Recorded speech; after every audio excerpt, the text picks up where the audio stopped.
धर्म केवल कर्म से होता है, कर्म के बिना धर्म की कोई परिभाषा नहीं होती। श्रीमद् भगवद गीता में भगवान श्री कृष्ण के उपदेश का वर्णन है, जिसमें मनुष्य का जीवन कर्म, ध्यान, शांति, सत्य, योग और सफलता के बारे में सभी महत्वपूर्ण विषयों को गहराई से जानने को मिलता है। जो ज्ञान किसी भी मनुष्य के जीवन में बहुत उपयोगी सिद्ध होता है। श्रीमद् भगवद गीता में भगवान श्री कृष्ण ने अपने शिष्य अर्जुन को कुरुक्षेत्र में न केवल ज्ञान की बातें बताई, उनके साथ ही जीवन जीने की कलाओं के बारे में भी बताया है। तो इस वीडियो में हम लोग कृष्ण भगवान की कुछ विचारों को जानने वाले हैं। अहंकार करने पर इंसान की प्रतिष्ठा, वंश, वैभव तीनों ही समाप्त हो जाते हैं। समय कभी नहीं रुकता। आज यदि बुरा चल रहा है तो कल अवश्य अच्छा होगा। आप केवल निस्वार्थ भाव से कर्म कीजिए, केवल वही आपके हाथ में है।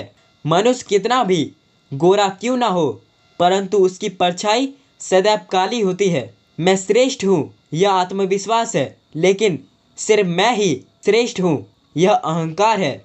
व्यक्ति जो चाहे बन सकता है यदि विश्वास के साथ इच्छित वस्तु पर लगातार चिंतन करे।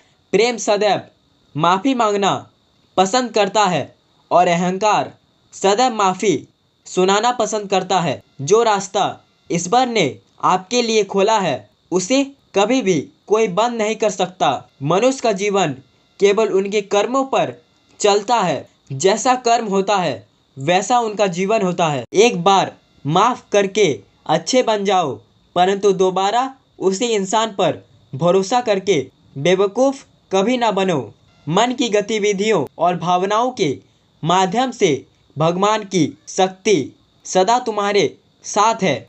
मैं ही इस सृष्टि का रचना करता हूँ और मैं ही इसका पालन पोषण करता हूँ और मैं ही इस सृष्टि का विनाश करता हूँ। जब संसार में धर्म की हानि होगी, अधर्म की विजय, तब मैं इस पृथ्वी पर अवतार लूँगा।